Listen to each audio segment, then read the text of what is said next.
भविष्य मालिका एक ऐसा ग्रंथ है जो कृष्ण जी के जो भक्त थे पंचसखा उन्होंने लिखा। उन्होंने पूरी तरह से हमारे भविष्य को देखा और उसको मेंशन किया। उन्होंने जो जो लिखा वो हुआ। जगन्नाथपुरी का जो मंदिर का जो ध्वज है उसमें आग लगना, उसको लेकर के पक्षी का उड़ जाना, नील चक्र का टेढ़ा हो जाना और उसमें जो हजारों वर्ष पुराना पेड़ था उसका में आग लग जाना। और आपने देखा कि जैसे ये हुआ उसके बाद कोरोना आया। मोदी जी के बारे में एक ऐसा व्यक्ति प्रधानमंत्री होगा जो शादीशुदा तो होगा बट पत्नी और बच्चों के साथ नहीं रहेगा, ये लिखा हुआ था। और वो धर्म को मानता होगा और वो सनातन धर्म को आगे बढ़ाएगा। इसकी भविष्यवाणी पहले ही हो चुकी थी। ये भविष्यवाणी पहले हो चुकी थी। अगर भविष्य मालिका हम पढ़ते हैं तो वो क्लियर बोल रहा है कि 2032 तक पहले आ चुकी है। वहाँ पे क्लियर कहा गया है कि सतयुग की शुरुआत 2032 के बाद दोबारा होगी। 2026 में भी जल प्रलय आने के संकेत वहाँ पर मिलते हैं। ये पहले से लिखा है। लिखा गया, ये पहले से लिखा गया। कल की अवतार का बड़ा जिक्र होता है भविष्य मालिका में।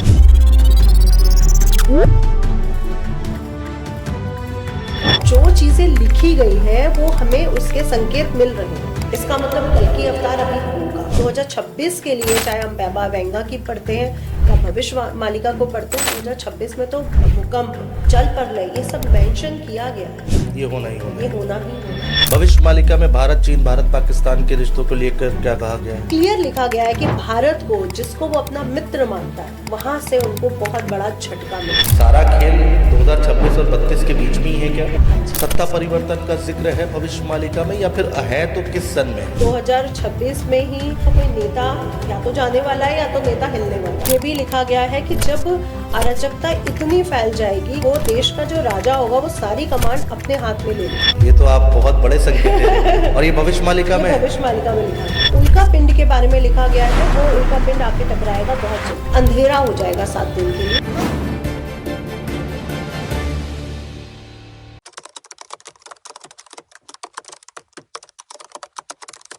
नमस्कार दोस्तों, मैं हूं आपके साथ अनुज श्रीवास्तव। आज का पॉडकास्ट बहुत खास होने जा रहा है क्योंकि लोग चर्चा बहुत करते हैं भविष्य मालिका की। आखिर ये है क्या कुछ इसमें जिक्र किया गया है? आजकल आपने बहुत सारे पॉडकास्ट देखे होंगे, बहुत सारी जानकारियां आपने यूट्यूब पर देखी होंगी, सोशल मीडिया पर देखी होंगी, लेकिन असलियत क्या है ये आज हम जानने और समझने की कोशिश करेंगे। क्या जो घटना होने जा रही है या फिर हो रही है वो सब पहले से लिखा हुआ है, वो सब पहले से तय है, ये जानने की कोशिश करेंगे। हमारे साथ जानी मानी एस्ट्रोलॉजर डॉक्टर नितिशा मल्होत्रा जी हमारे साथ जुड़ी हुई हैं। नितिशा जी, बहुत स्वागत है आपका।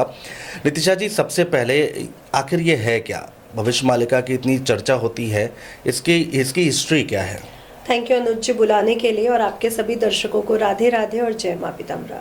देखिए, भविष्य मालिका एक ऐसा ग्रंथ है जो कृष्ण जी के जो भक्त थे पंचसखा उन्होंने लिखा है। जिसमें जो पहला नाम आता है वो अच्युतानंद जी का आता है। तो वो पंचसखा के द्वारा लिखा गया एक ग्रंथ है। लेकिन ग्रंथ ऐसा ग्रंथ नहीं है कि उसे एक बुक के फॉर्म में लिखा गया हो। वो ताड़ पत्रों पर 18,500 कुछ लिपियां लिखी गई। अब इसे 5 लोग मिलके लिख रहे हैं और भविष्य को देखते हुए लिख रहे हैं। यानी उन्होंने पूरी तरह से हमारे भविष्य को देखा और उसको मेंशन किया। अच्छा। अब लोग कहेंगे ये कैसे मेंशन किया जा सकता है? ये तो हम एज अ एस्ट्रोलॉजर, आप जब ग्रहों को देखते हो तो आप वैसे भी मेंशन कर सकते हो। और उस समय के जो ऋषि मुनि रहे, अच्युतानंद जी जो पंचसखा रहे, वो तो पूरा ज्ञान रखते थे, नॉलेज रखते थे ज्योतिष की, खगोलीय शास्त्र की। तो उन्होंने उस विधि को अपनाकर इसको मेंशन किया। अब यहाँ पे 18,500 लिपियों के रूप में लिखा गया। और ये कोई ऐसा ग्रंथ नहीं है कि एक बुक के फॉर्म में है। किसी के पास कोई लिपि है, किसी के पास कोई लिपि है। और ये भी क्लियर नहीं है कि सभी लिपियां हमें प्राप्त हो चुकी हैं। अच्छा। हाँ, अभी तक कहीं से भी ये क्लियर नहीं हो पाया कि वो पूरी लिपियां हम तक पहुंची हुई। अच्छा। कुछ तो बाद में अपडेट भी की गई क्योंकि उसका ट्रांसलेशन हमारे लिए बहुत मुश्किल था। तो कुछ तो बाद में अपडेट भी हुई। तो अगर मैं इसको बोलूं तो ये उस समय की है जब 5,000 वर्ष पूर्व इसे लिखा गया 18,500 लिपियों के द्वारा। और अभी तक हमें पूरा वो ग्रंथ नहीं मिल पाया है क्योंकि जब भी इसको ट्रांसलेट किया गया इसको एक अलग ग्रंथ बना दिया गया। अच्छा। तो भविष्य मालिका एक किताब नहीं है, इसको बहुत सारे रूपों में लिखा गया है भविष्य मालिका किताब को। जब भी आप देखते हैं राइटर कोई और होता है, उसकी थोड़ी सी कहते गणनाएं अलग हो जाती है जी। लेकिन जो बेस हमें जो भविष्य मालिका का मिल रहा है वो ये मिल रहा है कि उन्होंने जो जो लिखा वो हुआ है। जैसे लोग बाबा वेंगा की बात कर रहे हैं, और भी उनकी बात की जाती है, जो पाश्चात्य संस्कृति से आते हैं, उनसे ज्यादा क्लैरिटी हमारी भविष्य मालिका ने दिया है। और उनसे ज्यादा भविष्य जो वो है भविष्यवाणियां, वो भविष्य मालिका की सिद्ध हुई है, क्योंकि हमने देख ली है वो। अच्छा, नहीं तो बहुत सारे लोग ये भी कहते हैं, देखिए समाज में दो मत बने हुए हैं। बहुत सारे लोग कहते हैं कि भाई इसको डिकोड करने वाला आज तक कोई धरती पे पैदा नहीं हुआ, और अगर डिकोड ही नहीं हुआ तो ये भविष्यवाणियाँ आ कहाँ से रही हैं जिसका जिक्र होता है। तो आपकी नज़र में क्या है ये? देखिए, मैं ये कहूंगी कि डिकोड में गलती हुई है, क्योंकि जो भविष्यवाणियां उसमें लिखी हैं और वो सच नहीं हुई है, इट मींस वहां पे डिकोडिंग में गलती हुई है। हाँ, ठीक है। क्योंकि जहां तक हम लोग उसको डिकोड कर पाए हैं वहां पर तो वो भविष्यवाणियां ठीक है। जैसे नील चक्र का थोड़ा सा टेढ़ा हो जाना, पक्षी का उड़ना या बैठ जाना, अच्छा वो नो फ्लाई जोन है, वहां पे कोई पक्षी नहीं उड़ सकता, नो फ्लाई जोन है। ये फ्लाइट्स के लिए भी और पक्षियों को भी हमने वहां उड़ते हुए नहीं देखा। अगर आप गए हैं तो हाँ। लेकिन वहां पे एक बाज का नजर आना, उसको बाज वो फ्लैग लेके उड़ रहा है, और उसके बाद प्रॉब्लम्स शुरू हो जाना। आप जब भी देखिए कि मंदिर के ऊपर, क्योंकि ये पूरी जो भविष्य मालिका लिखी हुई है, ये जगन्नाथ मंदिर को केंद्र बिंदु मानकर लिखी गई है। जी। यानी जो इसका बेली बटन है वो जगन्नाथपुरी मंदिर है। तो जगन्नाथपुरी का जो मंदिर का जो ध्वज है, जो इतना महत्वपूर्ण माना जाता है, उसमें आग लगना, उसको लेकर के पक्षी का उड़ जाना, नील चक्र का टेढ़ा हो जाना, और उसमें जो हजारों वर्ष पुराना पेड़ था उसका में आग लग जाना, ये 2019 या 20 के आसपास हुआ था। और आपने देखा कि जैसे ये हुआ उसके बाद कोरोना आया। उसके बाद जब जब वहां पे पक्षी हमने बाज को देखा है या ध्वजा के साथ कुछ वो देखा है, तब तब आप देखिए कुछ ना कुछ प्रॉब्लम्स आई हैं, जैसे चाहे वो वायु दुर्घटना हुई हो या ट्रेन दुर्घटना हुई हो या कुछ भी। तो जब जब हमें संकेत मिले हैं वो चीजें हुई हैं, और ये तो भविष्य मालिका में लिखा था। मैक्सिमम चीजें सत्य हुई हैं। इनफैक्ट भविष्य मालिका में लिखा था कि जब हमारा देश आजाद होगा उसमें एक ऐसा मनुष्य होगा जो गुजरात वाले एरिया से होगा और राम राम बोलता होगा। अच्छा, तो गांधी जी को भी भविष्य मालिका ने मेंशन किया हुआ था मोदी जी के बारे में, कि एक समय ऐसा आएगा जब मोदी जी प्रधानमंत्री हो, एक ऐसा व्यक्ति प्रधानमंत्री होगा जो शादीशुदा तो होगा बट पत्नी और बच्चों के साथ नहीं रहेगा। ये लिखा हुआ था। और वो धर्म को मानता होगा और वो सनातन धर्म को आगे बढ़ाएगा। इसकी भविष्यवाणी पहले हो चुकी थी। ये भविष्यवाणी पहले हो चुकी थी। इनफैक्ट उसमें ये भी लिखा था कि बांग्लादेश और पाकिस्तान अलग होंगे, यानी वो उस समय लिखा गया था जब बांग्लादेश और पाकिस्तान अखंड भारत का हिस्सा था। हाँ। तो ये तो क्लियर लिखा गया है, बांग्लादेश और पाकिस्तान के बारे में तो क्लियर लिखा गया है। तो बहुत सी भविष्यवाणियां हमें वहां से बिल्कुल क्लियर मिल रही है। तो जो सच नहीं हुई है उसको डिकोड करने में कहीं गलती हुई है। बिल्कुल, क्योंकि अगर हमें 70% डाटा सही मिल रहा है तो 30% में मिस्टेक कहाँ है, इसका मतलब डिकोडिंग में प्रॉब्लम आ रही है।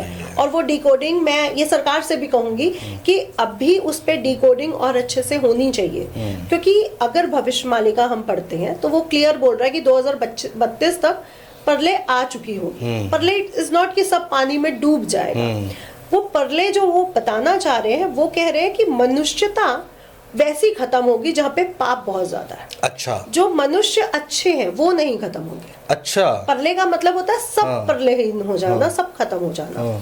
वहां पे क्लियर कहा गया है कि सतयुग की शुरुआत 2032 के बाद दोबारा होगी। अच्छा, अब ये अगर हम महाभारत को पढ़ते हैं, हम हरवंश पुराण पढ़ते हैं, हम और शास्त्रों को पढ़ते हैं, तो ये तो क्लैरिटी नहीं है, क्योंकि अभी सतयुग की शुरुआत तो नहीं हो सकती। इट मीन्स एक ड्यूरेशन बीच का ऐसा है जहां पर फिर से कुछ पॉजिटिव रिजल्ट हमें देखने को मिलेंगे। अच्छा, अब जैसे एआई की बात है, ये एआई अब आया, लेकिन ये भविष्य मालिका में लिखा गया था। क्या लिखा गया था एआई कि विज्ञान इतना आगे बढ़ जाएगा कि इंसानों को जॉब्स नहीं मिलेंगी, उनका काम मशीनें करेंगी। सही बात है। तो ये लिखा गया था, तो ये हम झूठला नहीं सकते हैं। और ये भी लिखा गया था कि जब जब साइंस आगे बढ़ेगा, जितना जितना बेस पर, उतनी उतनी प्रॉब्लम्स मनुष्य सहेंगे। या फिर वहां पे लिखा गया था कि जो मुस्लिम कंट्रीज हैं, जो दूसरा धर्म, वहां पे मुस्लिम मेंशन नहीं, दूसरे धर्म के लोगों वाली जो देश होंगे वहां पे प्रॉब्लम्स आएंगी। तो हम रशिया में, ईरान में सब जगह प्रॉब्लम्स देख रहे हैं। हाँ। और यहाँ पे 8 कंट्रीज लिखी गई हैं। इट मींस अभी जो हम देख रहे हैं इसमें और एड ऑन होने वाला है, जो 2025 से ही शुरुआत हो रही है। अच्छा, और भी देश इसमें जुड़ जाएंगे? और भी देश जुड़ते हुए नजर आ रहे हैं, जहाँ पे वो जो धर्म है वो दूसरा है। इट मींस हम मुस्लिम धर्म या कुछ यहूदी या क्रिश्चियन धर्म की कंट्रीज को वहाँ पे एड ऑन करता हुआ देख पाएंगे। तो ये बड़ी बातें हैं जी। भविष्य मालिका में अगर उसको सही से डिकोड कर लिया जाए तो हमें तो पता चल जाएगा फ्यूचर में होने वाला क्या है, और आदमी मतलब सतर्क हो जाएगा या डरेगा?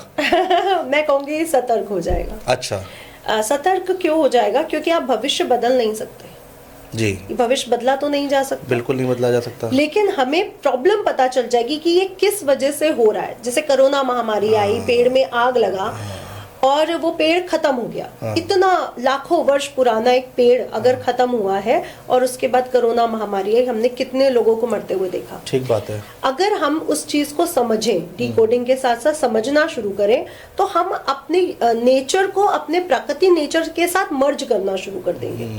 हमें पता है कि अगर हम प्रकृति से जुड़ के रहेंगे तो हमें जीवन लंबा मिलेगा, अगर हम प्रकृति से दूर जाएंगे तो हमें जीवन छोटा मिलेगा। तो अगर हम डरे तो कुछ नहीं होगा, डरने का कोई फायदा नहीं है। हमें प्रकृति को समझना पड़ेगा कि वो हमें क्या कहना चाहती है। बिल्कुल बिल्कुल। और अगर वक्त रहते संभल गए तो चीजें बदली भी जा सकती हैं या फिर तो उसका असर कम किया जा सकता है। देखिए, ज्योतिष और भविष्यवाणियां कभी डराने के लिए बनी ही नहीं थी। लोग कहते हैं हम डरा रहे हैं कि शनि मीन राशि में है तो ऐसा होगा, ये तो लिखा गया है। और शनि जब 30 साल के पहले भी अगर हम, क्योंकि फ्यूचर देखने से पहले हम पास्ट को देखेंगे, 30 साल पहले क्या हुआ था, तब भी तो बहुत सारे प्रॉब्लम्स आए थे। चीन के बच्चों के द्वारा बहुत सारा वो किया गया था, भारत में भी कितनी मौतें हुई थी, कितनी आपदाएं आई थी। उससे 30 साल पहले जाए, उससे 30 साल पहले जाए।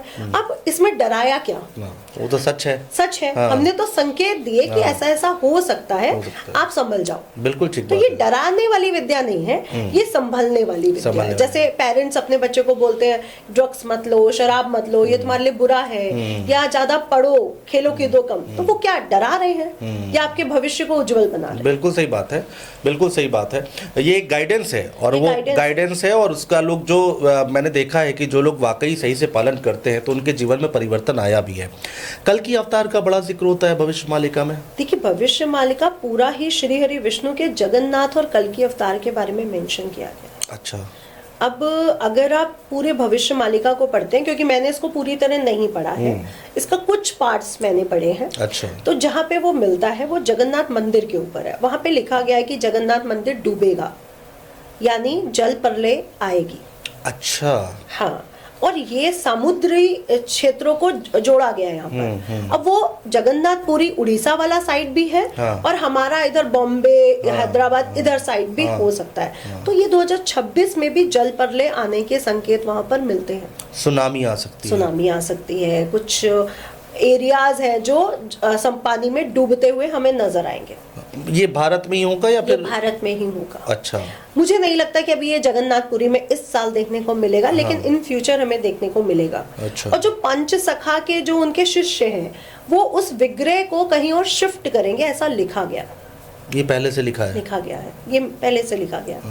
अगर आप भविष्य मालिका को और अच्छे से पढ़ते हैं तो भविष्य मालिका में एक जगह और मेंशन की गई है, कटक का एक मंदिर, जहाँ पे श्री हरि विष्णु का एक विग्रह है जो एक सफेद अश्व पर है और उनके हाथ में तलवार है, और उनके साथ उनके भाई बलदाऊ जी भी हैं। अगर हम कल की अवतार को देखते हैं तो वो भी तो वैसा ही है, एक घोड़े पर अवतार और उनके हाथ में एक तलवार है। और अगर भविष्य मालिका की कोडिंग सही हुई है तो वो तलवार वहीं आसपास होनी चाहिए। अच्छा। हाँ, अगर भविष्य मालिका की कोडिंग सही से हुई है तो जो चीजें लिखी गई हैं वो हमें उसके संकेत मिल रहे हैं। इसका मतलब कल की अवतार अभी होगा। कब तक ये लिखा है उसमें? ये देखिए, यहाँ पे बहुत सारे अभी कोडिंग में मुझे प्रॉब्लम्स नजर आ रही हैं, क्योंकि वो कह रहे हैं कि भारत का आखिरी जो राजा होगा वो ऐसा होगा जिसका विवाह तो हुआ हो बट वो पत्नी और बच्चों वाला ना हो। और ये पॉसिबल नहीं है। उसमें भारत को विश्व गुरु बनाने तक की बात लिखी गई है। विश्व गुरु बनेगा भारत, पक्की बात, ये लिखी ये गई लिखा है? ये लिखा है। मैं वही जानना चाहता हूँ, तो उसमें टाइमिंग भी तो लिखी होगी। टाइमिंग साल तो यही दिया। कोडिंग में प्रॉब्लम है, क्योंकि वो 2032 में विश्व गुरु की वो कर रहे हैं, हाँ, मतलब भविष्यवाणी यहाँ हो रही पे है।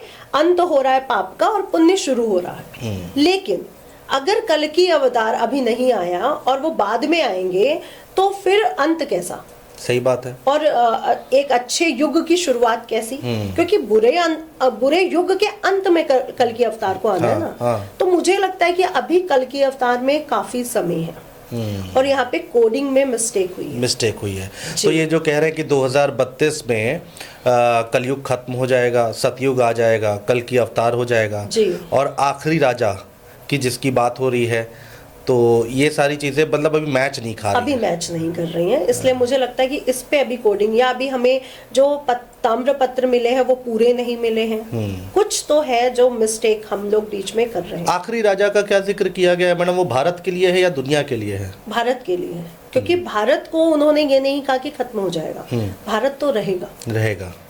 तो भविष्य मालिका में ये भी मेंशन है कि भारत तो रहेगा।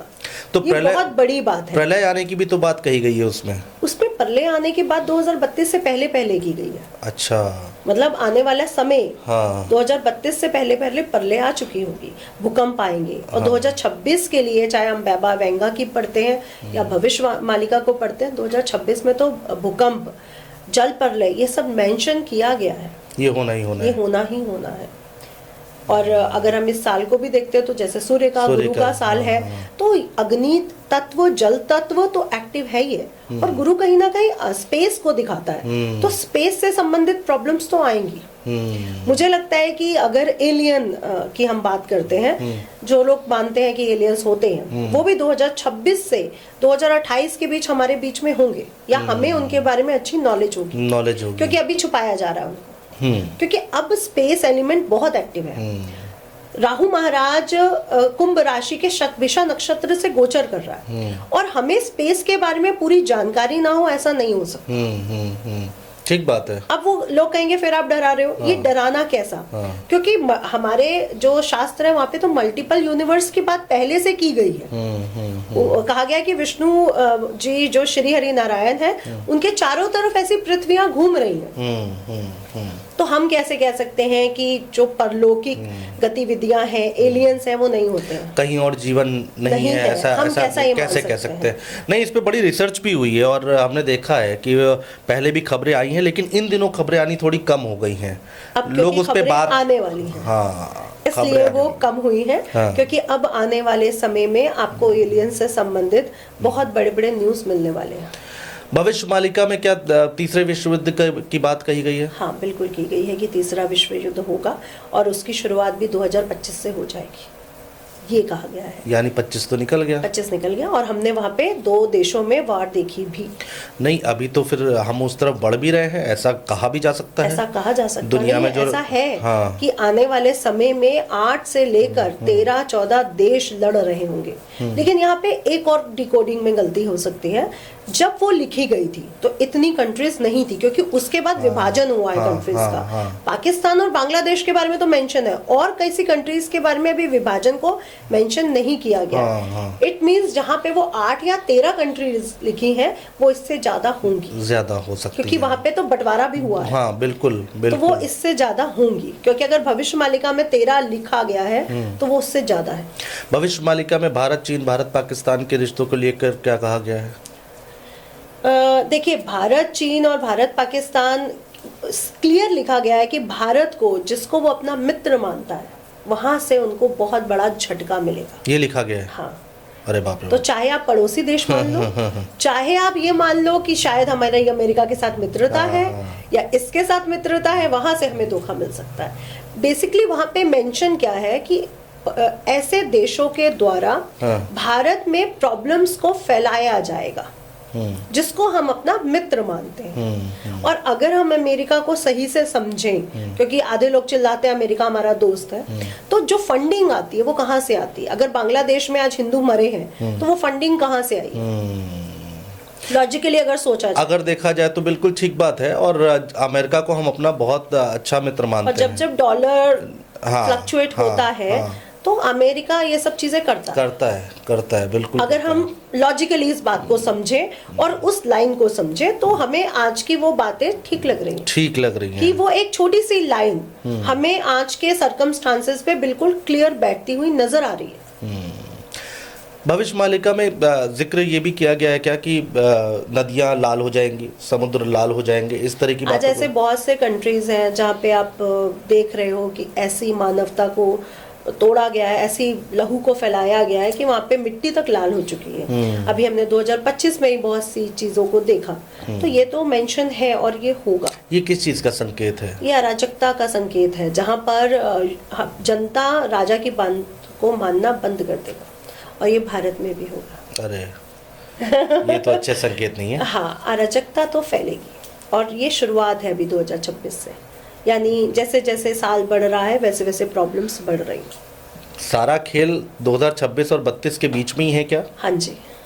तो यानी कि ये बहुत जल्दी होने वाला है बहुत कुछ। देखिए, गुरु जब भी अतिचारी होता है कुछ अलग करता है। शनि जब भी मीन राशि से मेष राशि में गोचर करता है, क्योंकि वो नीच का हो जाएगा, तो कुछ अलग होता है। तो हमें ये क्लियर मिल रहे हैं संकेत कि हम कुछ सालों की बात नहीं करेंगे, क्योंकि कुछ सालों में ऐसा नहीं हो सकता। अगर हम बहुत डीपली इसकी खोज करते हैं तो ये सब चीजें हमें मिली हैं। जैसे महाभारत काल में गुरु महाराज अतिचारी हुए जी। और लोग कह रहे 32 तक अतिचारी, अनुज जी 32 तक अतिचारी नहीं है गुरु 2050 तक अतिचारी है। यानी वो कुछ सालों के लिए वो होंगे, फिर वो अतिचारी हो जाएंगे, फिर वो कुछ सालों के लिए वो हो रहे हैं, फिर वो अतिचारी हो रहे हैं। तो जो अच्छा प्लैनेट है, जो शुभता देने वाला प्लैनेट है, अगर वही स्पीड बढ़ा देगा तो कुछ ना कुछ मिस्टेक्स तो होंगी।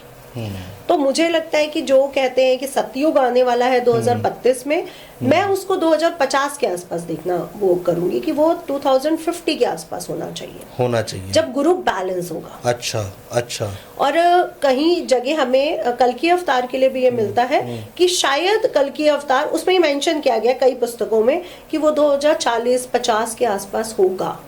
ऐसा कई किताबों में हमें मिलता है। साधु संत हो गए, महात्मा हो गए, या फिर कोई महापुरुष हो गए, उनके बारे में कोई भविष्यवाणी उसमें? हाँ, भविष्य मालिका में एक चीज लिखी गई है कि जो झूठे साधु हैं, जो नकली साधु हैं, वो बढ़ेंगे। और लेकिन नकली साधु तो शुरू से बढ़ रहे हैं, वो तो हर जगह है। हाँ, वो तो गुरु नानक देव जी के समय, अच्युतानंद जी के समय तब भी थे, और वो आज भी हैं। और अगर हम कुंभ जाएं या अभी मकर संक्रांति के उसमें जाए तो वो हमें मिलेंगे। तो गुरु ढूंढना मुश्किल होगा, असली गुरु, ये उसमें मेंशन किया गया है। अच्छा। तो वो तो हो रहा है। आदमी को पता ही नहीं है जाना किसके पास है, और जब जाते हैं तो ढोंगी लोग मिल जाते हैं। हर कोई ढोंगी भी कह सकते हैं, राजनीतिक भी कह सकते हैं, और ये भी कह सकते हैं कि अपनी दुकान चलाने वाले। क्योंकि अगर आप रियलिटी में साधु हो तो साधु का मतलब क्या है? जो विश्व कल्याण के लिए काम करे। जैसे फौजी हमारे मिलिट्री फौज के लिए काम करता है। आप अगर एंकर है तो आप अपनी एंकरिंग करते हैं अपने चैनल के लिए, अपने पॉडकास्ट के लिए। साधु का मतलब है विश्व कल्याण के लिए काम करना। उसका किसी भी चीज से मतलब नहीं होना चाहिए, ना राजनीति से, ना किसी भी चीज से। तो आजकल हो क्या रहा है, आप जब तक किसी मठ में एक अच्छे से पैसे को नहीं दे रहे हो, आपको मठ में जोड़ने को भी नहीं दिया जाएगा। तो मुझे नहीं लगता वो साधुवाद है। बिल्कुल। साधुवाद तो ये कहेगा ही नहीं कि मुझे पैसा दो, वो तो कहेगा मेरा जन्म सिर्फ विश्व कल्याण के लिए हुआ है, मुझे सिर्फ भोजन दो और वस्त्र दो, दैट्स इट। नहीं, मुझे आज का वस्त्र चाहिए, आज का भोजन चाहिए, कल का तो मैं अपने आप खुद देख लूंगा। जब भगवान ने मुझे भेजा है तो भोजन भी भेजा ही होगा। बिल्कुल। और हम सभी संतों समाज के बारे में ऐसा नहीं कह रहे, लेकिन कुछ लोग हैं समाज में ऐसा जो कर रहे हैं। हाँ, बिल्कुल। अच्छे बुरे दोनों लोग हैं, अच्छे बुरे दोनों लोग हैं। कुछ संत समाज अगर डोनेशन ले रहा है तो वो हेल्प भी कर रहा है। और कुछ संत समाज ऐसे भी संत हैं जो हमसे छुपे हुए हैं, जो हमारी आंखों के सामने नहीं आते हैं, लेकिन वो परफेक्ट उस पे उतरते हैं।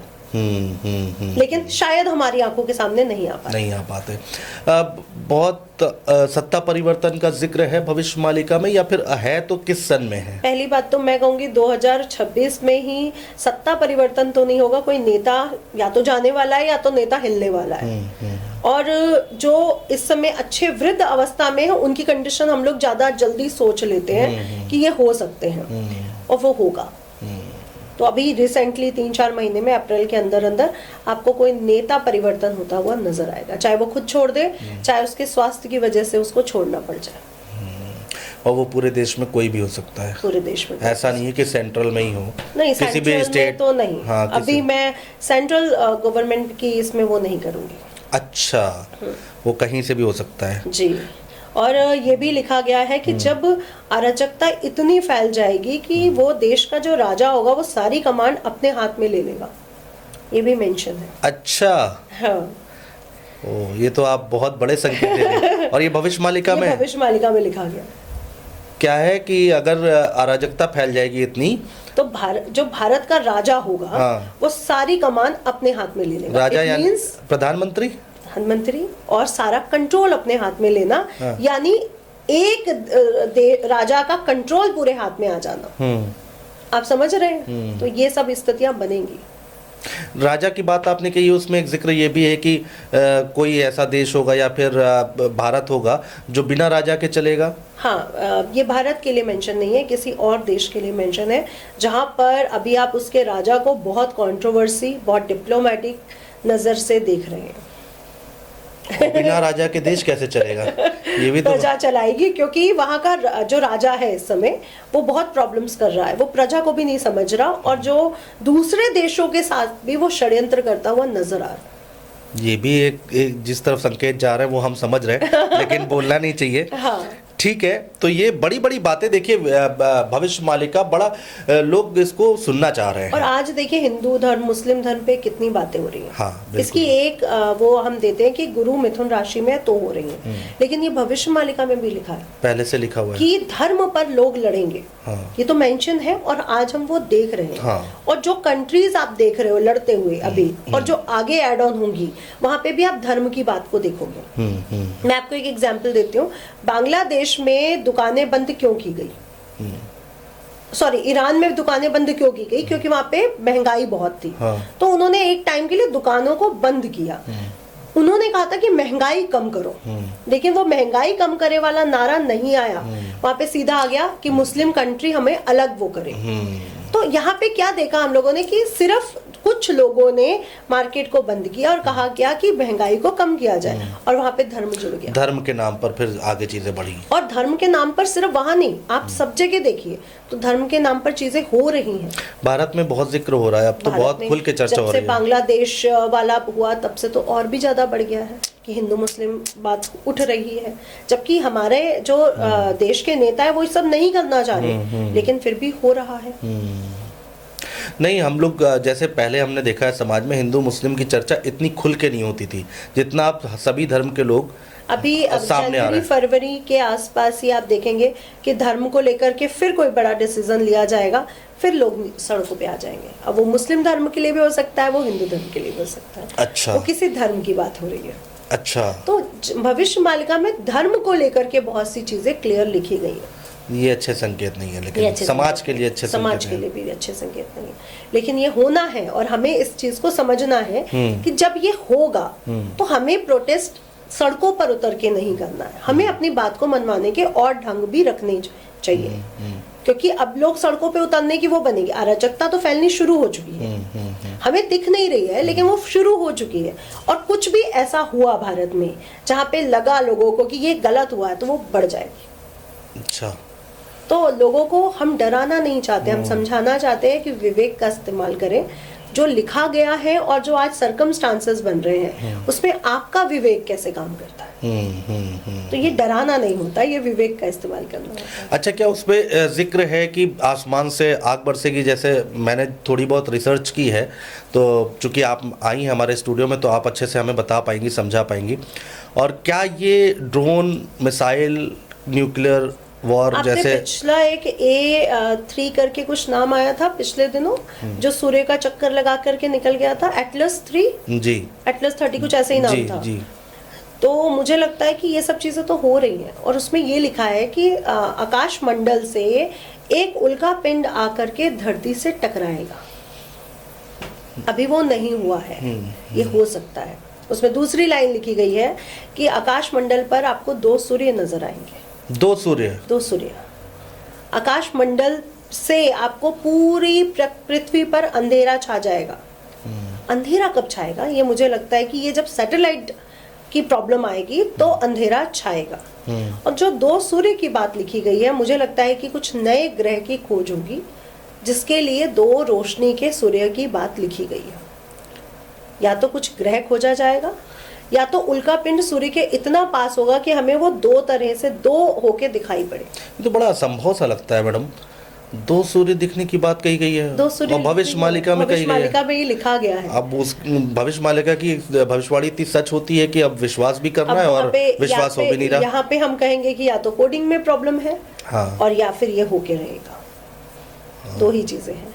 अगर कोडिंग सही हुई तो 2 सूर्य नजर आएंगे, और कोई उल्का पिंड भी टकरा सकता है। उल्का पिंड भी टकरा सकता है, लेकिन वो समुद्र में जाके गिरेगा। अच्छा, लेकिन समुद्र में जाके भी गिरेगा तो जल प्रलय आएगा। जल प्रलय तो मेंशन है, ये तो क्लियर लिखा गया है। इसको तो डिनाई नहीं किया जा सकता, क्योंकि इसकी कोडिंग में भी, क्योंकि कई बार कई जगह पे मिला है, तो इसको नहीं डिनाई किया जा सकता।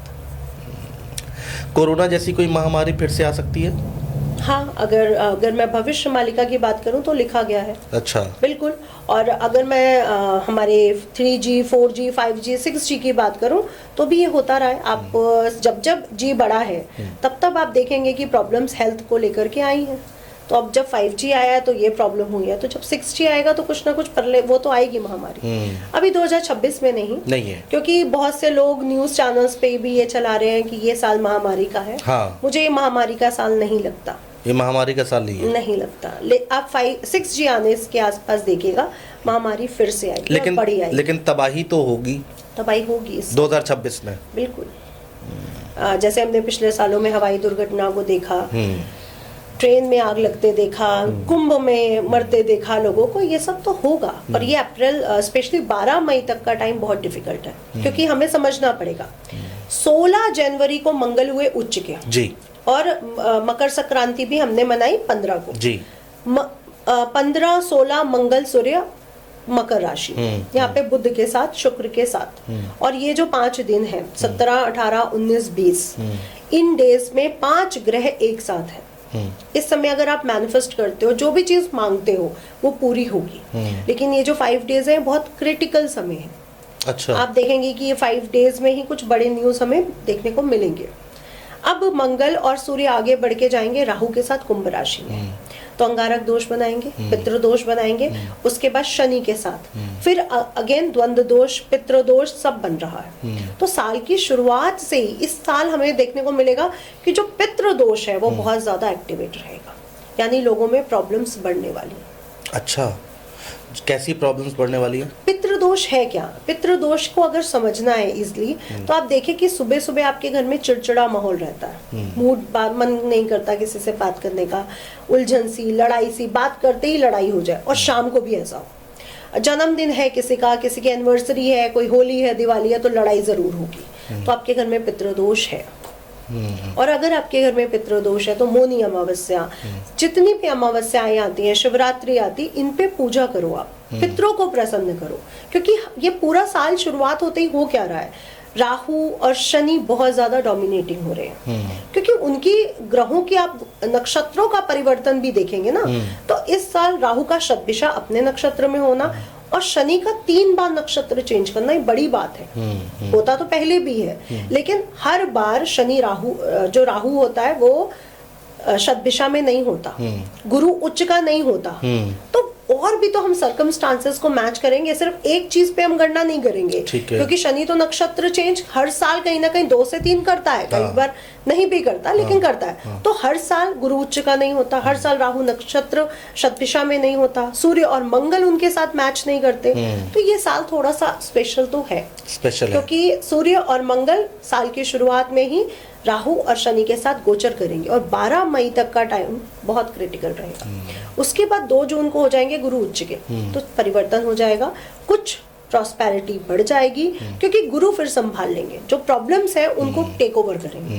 लेकिन अक्टूबर से फिर प्रॉब्लम शुरू हो जाएगी, जब गुरु सिंह राशि में गोचर करेंगे। और वो कब तक? सिंह राशि में गुरु और केतु एक साथ रहेंगे, और फिर वहां पे मंगल फिर ट्रैवल करेगा, फिर अंगारक दोष बनाएगा।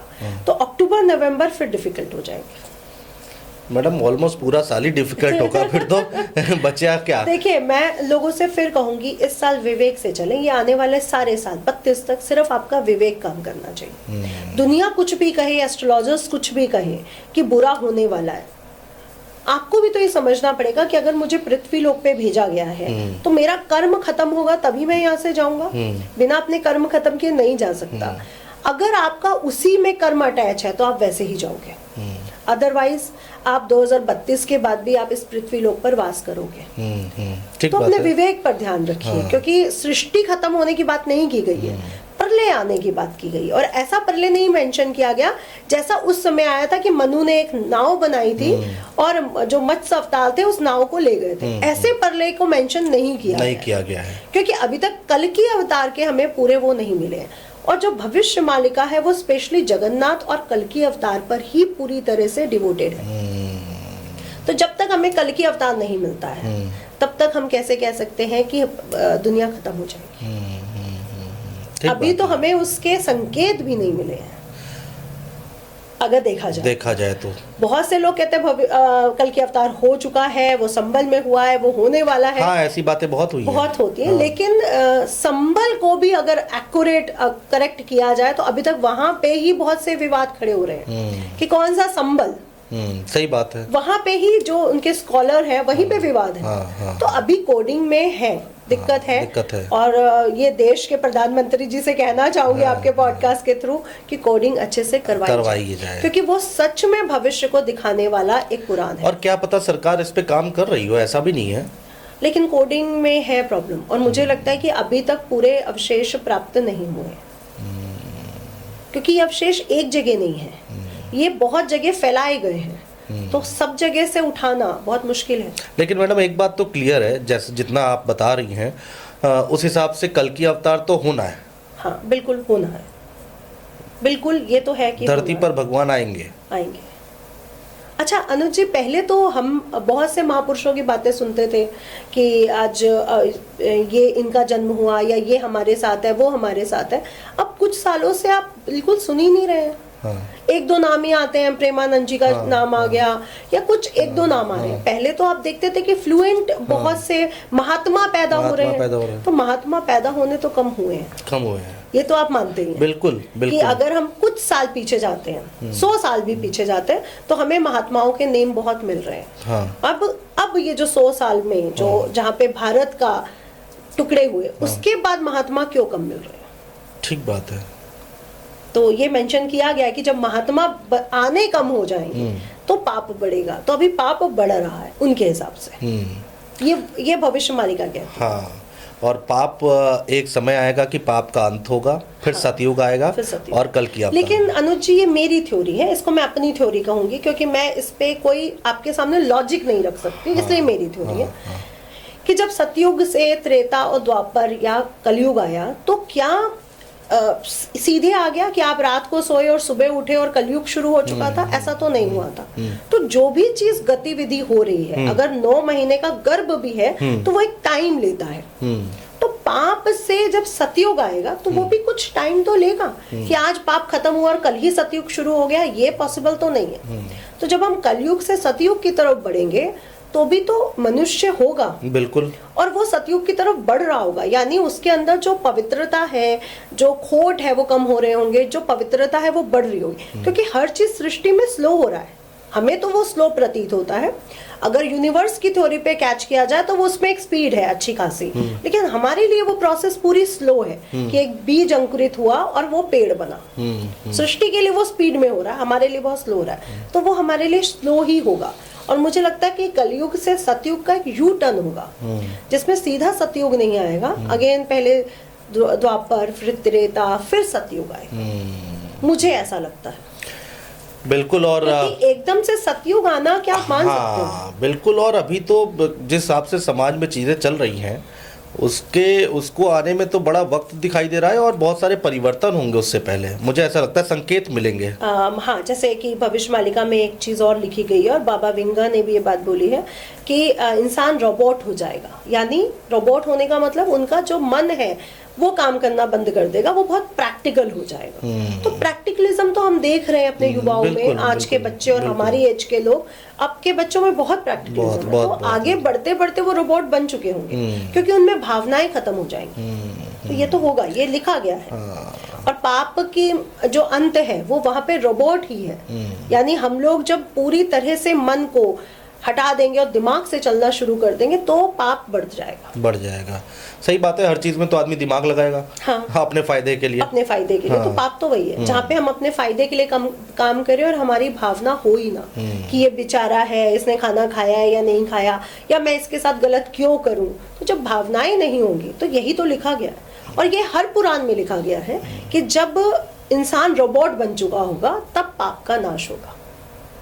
और ये भविष्य मालिका में भी लिखा गया, और तभी कल की अवतार आएंगे। और मुझे लगता है कि जैसा कटक में ये मंदिर है जहाँ पे श्री हरि विष्णु का एक ऐसा विग्रह है, क्योंकि जगन्नाथपुरी का तो जो विग्रह है उसमें हाथ नहीं पूरे बने, अगर हम उसकी पूरी स्टोरी को जानते, आंखें बड़ी बड़ी हैं, हाथ नहीं बने हुए, तो वो पूरी कहानी के अनुसार ये तो नहीं हो सकते कल की अवतार। और जो कल की अवतार है उनके लिए मेंशन है कि उनके हाथ में तलवार और घोड़े पर है, और वो घोड़े पर है। तो कटक का वो मंदिर जो श्री हरि विष्णु का है वो पूरी तरह से कल की अवतार को, जो श्री हरि विष्णु का 10वां अवतार है, उसको मेंशन कर रहा है। तो मुझे लगता है कि वहां पे अगर खोज की जाए तो हमें बहुत कुछ मिल सकता है। कुछ मिल सकता है। भविष्य मालिका में ये भी लिखा है क्या कि लोग अपने रिश्तों से दूर होंगे, रिश्ते खराब होंगे? बिल्कुल, ये सारी चीजें, ये सब भी लिखा गया है कि जब भावनाएं खत्म हो जाएंगी, जब एक दूसरे का सम्मान खत्म हो जाएगा, जब रिश्तों में वो दूरी आ जाएगी, ये सब मेंशन है। और 2025 में आपने देखा, चाहे वो नीले ड्रम वाला केस था या बहुत सी चीजें थी, तो वो हमने देखा है और आगे भी हम देखेंगे। नहीं, एस्ट्रोलॉजी के हिसाब से भी ग्रह ऐसा बता रहे हैं क्या 2026 के बाद से ऐसा कुछ? देखिए 2026 में गुरु उच्च का हो रहा है। जब गुरु उच्च का होता है प्रॉस्पेरिटी आती है, लेकिन वो बहुत कम टाइम के लिए, इसलिए मैं 2026 में नीले ड्रम वाला केस नहीं देखूंगी। लेकिन आने वाले समय में अगेन ये सब चीजें होंगी बिल्कुल, क्योंकि रिश्तों में दूरी आ रही है। अब लोग डिवोर्स ज्यादा ले रहे हैं, लोग 3 महीने में डिवोर्स ले रहे हैं, 1 महीने में डिवोर्स ले रहे हैं। हाँ। अनुज जी, 1 महीने में आप क्या किसी को समझेंगे? बिल्कुल सही बात, कोई किसी को नहीं समझ सकता। 3 महीने में कोई किसी को नहीं समझ सकता। 3 महीने में या तो इतना टॉक्सिक रिलेशन हो कि एक दूसरे को मार पीट रहे हो, तब तो डिवोर्स हो रहा है तो समझ आता है। लेकिन एक स्त्री कह रही है मुझे समझ नहीं आया, पुरुष कह रहा है मुझे समझ नहीं आया, तो ये कोई क्वेश्चन नहीं है। 3 महीने में कोई किसी को नहीं समझ सकता। आप जानवर भी अपने घर लाते हो ना, तो 3 महीने में आपको प्यार नहीं होता। ठीक बात है, टाइम लगता है। ठीक बात है। और जिनको, जैसे मैं एनिमल लवर तो हूँ, बट मैंने कभी उसको पाला नहीं है, तो शायद मेरे घर आए तो मैं भी 3 महीने तक थोड़ा थोड़ा डिस्टेंस पे रहूंगी, और शायद कुछ समय के बाद मुझे प्यार हो जाएगा। ठीक बात है। लेकिन लोग कहते हैं कि हमने 2 महीने में डिवोर्स ले लिया, 3 महीने में ले लिया, तो आपने क्या समझा? तब तक तो एक आदमी का नेचर, हैबिट्स कुछ भी नहीं आप समझ सकते। अच्छा, मैं देख रहा हूँ इसी जनरेशन में हो रहा है। आप देखिए पिछली अगर जनरेशन, इससे 1 जनरेशन या 2 जनरेशन पहले जाइए तो तलाक तो होते ही नहीं थे। लोग 50वीं एनिवर्सरी मना रहे हैं, 25वीं एनिवर्सरी मना रहे हैं, मतलब बहुत नहीं होते थे। बहुत नहीं होते थे, अब बहुत हो रहा है। अब बहुत हो रहा है। और यही मैं आपसे जानना चाह रहा हूँ कि आगे आने वाला समय क्या उसमें आपको दिखाई दे रहा है कि इस साल तलाक तो होंगे, लेकिन कुछ कॉम्प्रोमाइज भी होंगे, और ये डेटा हमारे सामने आएगा कि 2026 में कॉम्प्रोमाइज हुए, लेकिन आने वाले समय में अगेन तलाक बढ़ेंगे। 2027, 28, 29 ये तलाक को लेकर के आएगा। अच्छा, तलाक तो बढ़ेंगे, रिश्ते खराब। और जैसे कि आजकल के बच्चे आप देख रहे हैं शादियां बहुत कम कर रहे हैं, तो ये भी प्रॉब्लम्स बढ़ेंगी। बच्चे शादी के रिश्ते में बंधना ही नहीं चाहेंगे। तलाक तो आप छोड़ ही दो, वो शादी ही नहीं करेंगे, क्योंकि आज उनके पास लिव इन रिलेशनशिप है। हाँ। जब वो कोई जिम्मेवारी लेना ही नहीं चाह रहे। हाँ। शादी मतलब जिम्मेवारी। हाँ। आपको वो लिव इन में हर चीज मिल रही है जो शादी के बाद मिल रही है, लेकिन जिम्मेवारी नहीं मिल रही है। हाँ। ना संतान को लेकर के, ना उस पर्सन को लेकर के। तो फिर लिव इन रिलेशनशिप ज्यादा अच्छी है बच्चों के लिए, क्योंकि वो प्रैक्टिकल है बहुत। जब मेरे पे कोई जिम्मेवारी नहीं है, मुझे उसका खाना नहीं पूछना, मुझे उसका कपड़ा नहीं पूछना, मुझे उसके साथ किसी घर को नहीं बसाना, कोई गाड़ी नहीं लेनी, कोई रिश्तेदारी नहीं निभानी, तो बच्चों के लिए वो ज्यादा इजी वो ऑप्शन रहेगा जो बच्चे आजमाएंगे। ठीक बात है। और वैसे भी भारत की एक प्रॉब्लम है, भारत अपने आप को नहीं देखता, वो दूसरे देश को देख के चलता है। ये हम सब में ये प्रॉब्लम्स हैं। ये तो है। कोई ऐसी बात जो भविष्य मालिका से हमसे छूट गई हो, या फिर बताना बहुत जरूरी है, इम्पोर्टेंट है, जो समाज को जाननी चाहिए? देखिए भविष्य मालिका में ये सब लिखा है कि जब गौएं कटेंगी, ये सब चीजें हम देख रहे हैं। जब संत झूठा पड़ेगा, पापी हो जाएगा, ये सब हम देख रहे हैं। अच्छा, जो मुझे जो लगता है कि जो सैटेलाइट वाली बात लिखी है कि अंधेरा हो जाएगा 7 दिन के लिए, तो जब सैटेलाइट कहीं ना कहीं प्रॉब्लम्स में आएंगे तो अंधेरा तो होगा। वहां पे वैसा अंधेरा नहीं है कि सूर्य की रोशनी का अंधेरा हो जाएगा, लेकिन जब सैटेलाइट में प्रॉब्लम्स आएगी तो एक जो हमारी लेयर है जो पृथ्वी तक सूर्य की रोशनी को एक उस तक पहुंचा रही है, वो भी लेयर ढक जाएगी। तो मुझे लगता है कि वो जो दिन होगा वो एक जैसे सर्दी के दिनों की तरह होगा, और उसी को अंधेरे में मेंशन किया गया है, क्योंकि अंधेरा हो जाएगा ये कभी नहीं हो सकता। 7 दिन अंधेरे का मतलब सृष्टि का खत्म हो जाना। बिल्कुल ठीक बात है। और जो उल्का पिंड के बारे में लिखा गया है, वो उल्का पिंड आके टकराएगा बहुत जल्दी। तो अभी फिर मैं बोल रही हूँ कि अब आपको विवेक और चेतना पे ध्यान देना है कि वो उल्कापिंड समुद्र में गिरेगा, पृथ्वी पर नहीं गिरेगा। ये मेंशन है, तो डरने की जरूरत नहीं, क्योंकि समुद्र पृथ्वी से ज्यादा उसको एरिया को लेकर के बैठा है। और ये अगर मैं बात करूँ तो 2029-30 के आसपास होगा। अच्छा, अगले 3-4 साल में 3-4 साल में जो बहुत बड़ा उल्का पिंड होगा। और जैसे कि न्यूज़ कवर करते हैं तो वो कवर तो वैसे ही करेंगे कि हो सकता है पृथ्वी पे भी टकराए, प्रॉब्लम्स भी हैं, और अगर समुद्र में भी जाएगा तो हम परले तो तब भी देखेंगे। तो अभी वो परले नहीं आने वाली जो आगे मेंशन की गई है कि 2026 में परले आ जाएगी, महामारी फैल जाएगी, ऐसा कुछ नहीं होगा। हाँ, कोई हो सकता है सुनामी आ जाए, कुछ 100 लोगों की डेथ हो जाए, वो हो सकता है। एक एरिया, एक सिटी का डूब जाए, ये हो सकता है। अब आखिर में एक चीज़ बताइए, फिर से वो उसी पर हम आते हैं। अब लोग डरे इस पॉडकास्ट को देखने के बाद या संभल जाए? मैं तो कहूँगी संभल जाए। और आपको क्लियर बोला जा रहा है कि पाप बढ़ेगा तो ये होगा, तो पाप बढ़ने क्यों दे रहे हो? क्वेश्चन तो यही है ना कि आपको एक तरह से क्लू मिल रहा है कि पाप बढ़ेगा तो ये होगा, रोबोट बनोगे तो ये होगा। आप रोबोट बनने क्यों दे रहे हो? बच्चों में भावनाएं पैदा करो, और वो न्यूक्लियर फैमिली में नहीं पैदा की जा सकती। उसके लिए संयुक्त परिवार का होना बहुत जरूरी, बड़े बुजुर्गों का होना बहुत जरूरी है। जहाँ जैसे अब चाची है, मासी है, बुआ है, उनसे रिश्ता अटूट होगा, तभी तो प्रेम बढ़ेगा। अदरवाइज ठीक है, कभी बात हो जाती है, जन्मदिन पे तोहफा आ जाता है, वहां पे प्यार कैसा? संस्कार ट्रांसफर कैसे होंगे? तो संस्कारों का, ग्रंथों की बात है। और देश के प्रधानमंत्री जी से एक चीज और बोलना चाहूंगी, हमारे पाठ्यक्रम को बदलो, गीता को, रामायण को, शास्त्रों को, स्पेशली पंचांग को इसमें ऐड ऑन करो, क्योंकि पंचांग हमारे हिंदू जो मनुष्य है उसका एक बेस है कि हम जो भी काम करते हैं वो पंचांग को देख के करते हैं। हम अगर पैर भी रखते हैं ना गेट के बाहर, तो देखते हैं कि हमारी कौन सी वो चल रही है, ईड़ा नाड़ी, या तो आपको पंचांग बच्चों को पढ़ाना चाहिए। क्योंकि हमारे अनुज जी, आप पूरा साउथ इंडिया देख लो, आज भी जाकर के वहाँ के लोगों को अच्छी खासी नॉलेज है पंचांग की। बिल्कुल। और लोग कहते हैं कि साउथ बहुत बढ़ रहा है, साउथ के पास बहुत सोना है, तो क्यों है? क्वेश्चन ये भी तो होना चाहिए, अगर है तो क्यों है? वो नॉलेजेबल है तो क्यों है नॉर्थ से ज्यादा? क्योंकि उन्होंने पंचांग को आज भी इतना इम्पोर्टेंस दिया, हमारे शास्त्रों को हमने नहीं दिए, तो प्रॉब्लम तो है। ठीक बात है। और 2026 में एक चीज और होगी कि जो साधु महात्मा है वो आप देखोगे कि अब जो झूठे साधु हैं, जिनके पास झूठी डिग्रियां हैं या झूठ से बने, वो कहीं ना कहीं डाउनफॉल पे जाएंगे, कम हो जाएंगे, क्योंकि गुरु उच्च का हो रहा है। या तो एक्सपोज हो जाएं, करेंसी में बहुत बड़ा चेंज आए, देश के नेताओं को एक्सपोज होते हुए हम देखेंगे। तो गुरु जब उच्च का होता है तो स्ट्रांग वो बनाता है ज्ञान को आगे बढ़ाने में, तो ज्ञान आगे बढ़ने वाला है। ज्ञान आगे, ये चलिए अच्छी बात है। बहुत सारी हमने भविष्य मालिका की जो खतरनाक बातें हैं उस पर चर्चा की, लेकिन जाते जाते अच्छी बात ज़रूर हुई है कि ज्ञान आगे बढ़ता हुआ दिखाई देगा, और जो पाखंडी लोग हैं उनका यहाँ पर थोड़ा तो क्लियर है कि अभी तो प्रलय नहीं आने वाला। तो और हम तो कहेंगे कभी ना आए, लेकिन जो लिखा है भविष्य मालिका में, और जैसा कि हमने देखा है अनुज, सृष्टि में जो भी चीज आई है वो खत्म तो होगी। जिसका जन्म हुआ है उसकी मृत्यु तो निश्चित है। तो ये भी पृथ्वी जहाँ पे आज है खत्म होगी, इसमें कोई डाउट नहीं है, क्योंकि जो ये तो शास्त्र बोलते हैं कि जो भी चीज जन्म लेती है उसका मरण होना तय है। तो ये क्लियर हो गया।